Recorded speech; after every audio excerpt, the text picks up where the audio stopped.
I may or may not have gotten a new vehicle. Let's talk about it. What's going on, guys? Matt over here, Lethal Garage, and today, well, there's a new addition to the Lethal family, and it might not be what you think it would have been. And there's some changes that had to take place. There's a lot of considerations I've had to make over the last month or two, and GM did something that just made me go, I have to do this because it's going to be good for me. It's going to be good for my family. Maybe not so much the channel, unfortunately. Some of you guys may hate the decision I've made, but as you guys know, the 71 Camaro is coming to an end. This project it's been a long road, but it's getting there. The motor's just about buttoned up. The wiring has like 2 things to do and it's done. I just got to start slamming all the rest of the parts in to get this car done, and we'll be good to go. And I'm dancing around what's behind the camera right now because I don't want you to see it just yet. But as you know, for the last 3 years, also, I've had the Lethal Ram. And a lot of people hated me for getting a Dodge Ram over a Chevy truck. I've always liked the Rams. This truck, it's done me well. I purchased this for one reason and one reason only: to tow my race car. My 6th gen Camaro. As you guys know, I go racing in the car not as often as I'd like, but that was the other thing that was a consideration. I got this truck because I thought we'd be racing a heck of a lot more. It does a great job pulling the car, but we purchased this bad boy, last year, 18 months ago? And this is a Suburban 6.2 RST with a 10-speed. We towed the car across country, and it proved this thing can do everything this can do, outside of this just has an open bed. And as you guys know, I think I said as you guys know 1,000 times, this is a pretty base model truck. I think it's the step above the Tradesman. So still a nice truck. I did some upgrades, obviously put a lift, put side steps on it. This radio came with it. It's been a great truck. It works, it gets the job done, rides nice and smooth. It's not completely terrible. And it's time to say goodbye. It is, because this truck as a daily commuter, not such a smart idea.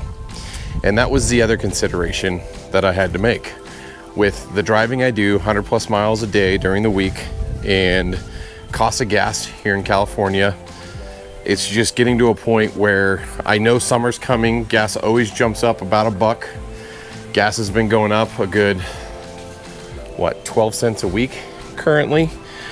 So at $4.39 a gallon for mid-grade gas is what I run in the truck, mid-grade, 89. And it's over $1,000 a month to commute to work, plus then the maintenance and all that junk. And I was like, I gotta change. I either gotta get a vehicle that gets better gas mileage or a vehicle that gets all the mileage with no gas. So I started doing research, started looking at Tesla, started looking at cheap cars that get good gas mileage, started looking at other EVs, all sorts of stuff, because there's a lot of sales going on, there's a lot of deals, and the cars are way better than they were 5 years ago. And well, I made a choice. And I'll go through why I made the choice, but let's show you what I got.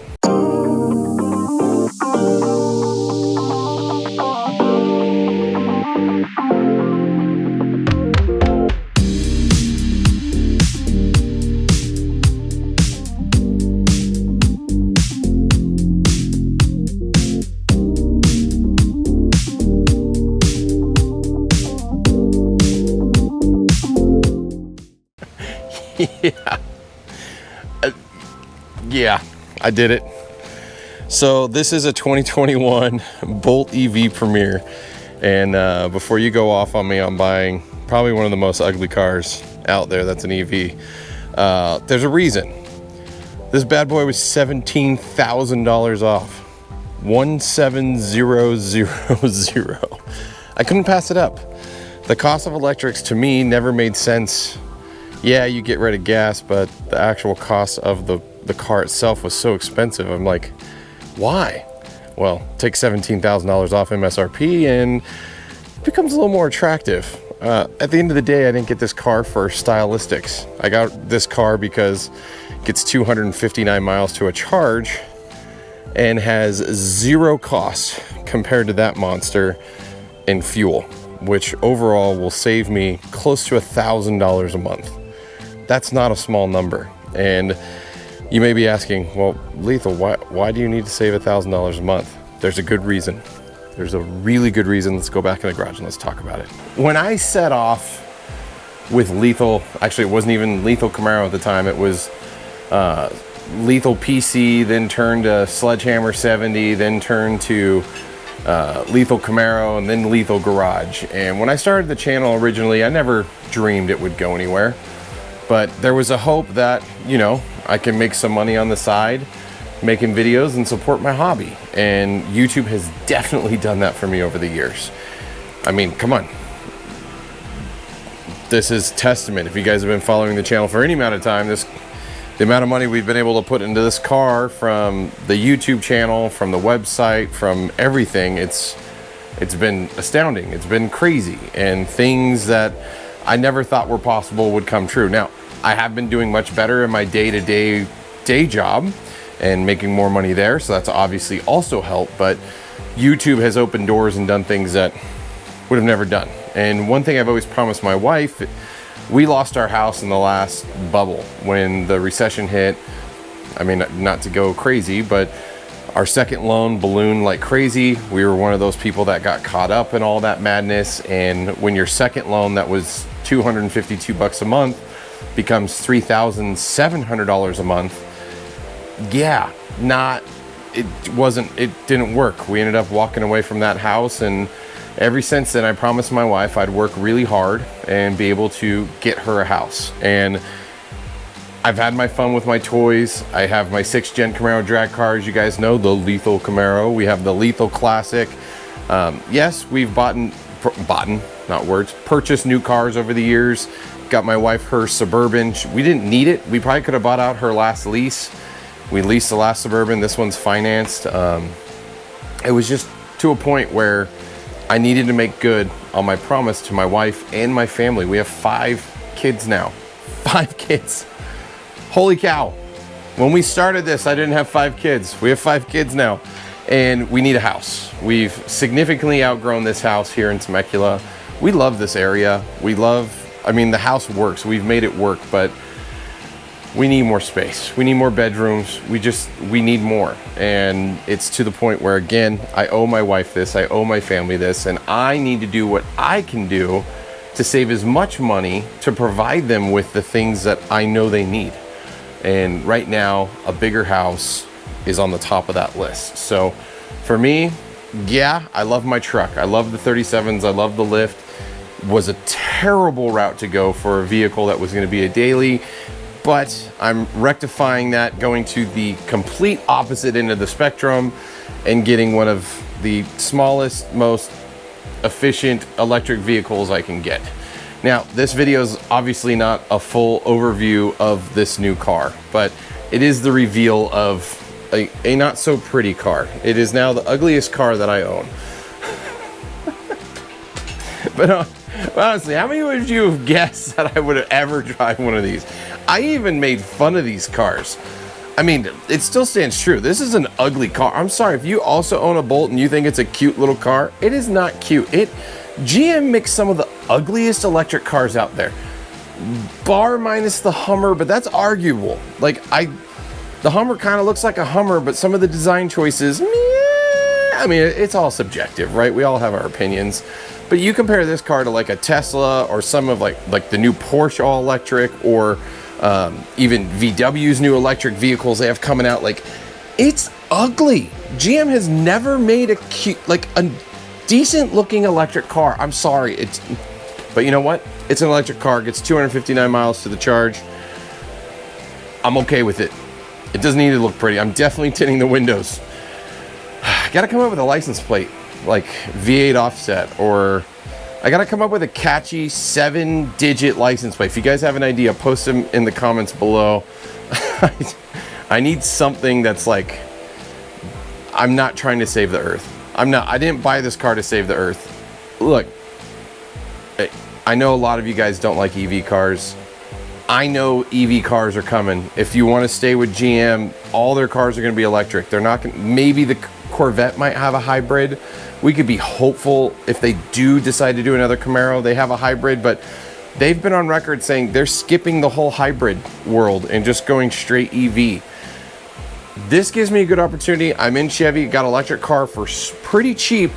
I mean, even right now, the Blue Book value of this car compared to what I paid for it, I'm actually ahead. This is the first time I bought a new car that's worth money after I paid for it. That's interesting. The other side of it, I have $0 into this car, none. So with the incentives that they had, my GM card that I have with the points there, and so I have their credit card, and then also the My Rewards GM points. I used my points for the down payment. I used my points to purchase the level 2 charger. Like, I mean, I guess someone would be like, well, that's money you technically spent. I'm like, not really. They were points I converted into money. That's awesome. So I got into this car, no money down. My truck, my father-in-law wants it. So there's a good chance you'll still see the Lethal Ram in videos. I am going to do some follow-up videos on some of the stuff I installed, just long-term, whatever, but the truck will probably still be around in a way. I don't owe very much on that truck. So my father-in-law wanted a new truck. He's got like an old 2006 Tundra. He wanted something newer. This might work for him. So we'll see. We'll find out. But I'm on 1.5 million tangents. But there you go. Lethal Bolt. But there's one thing we got to find out if this car can do. Because technically, the truck does a burnout. The Bourbon can do a burnout. I'm pretty sure the 71 is only going to do burnouts unless I put a really good tire on it. These are not the wheels and tires going with this car ultimately. But we need to find out if we can get the Lethal Bolt to do burnouts. Lethal Bolt burnouts. The LBBs. Could be catchy. Well, Mike from Red Barn Racing is going to come over. We're going to line it up, maybe throw some water in the front of it. I know we can turn off traction control. I don't even know if this car has StabiliTrak. If it does, we're going to find out if we can turn it off. And we're going to see if we can do a burnout. Because it can't be lethal if it can't do burnouts. Might need some water to help it. But we're going to see if we can get it done. So let's go do that. Oh, the parking brake instantly lets go.